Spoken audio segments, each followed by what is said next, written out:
Are the thumbnails in your panel over here not what you expect, or you want to change them?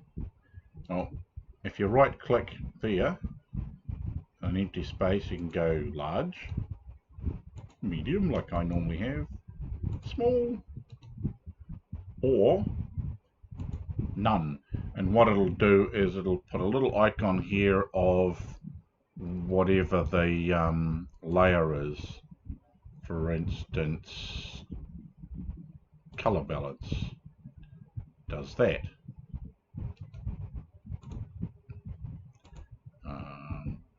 Levels does that.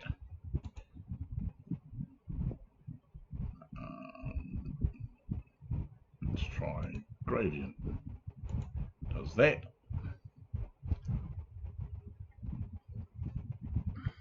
Don't want all those. So yeah, I normally have mine at medium.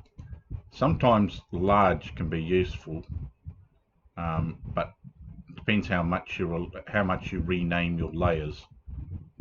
I don't rename them much, but the fact that you can just right click there. So if I'm doing something and I want to see the thumbnail, then I'll right click and change its size.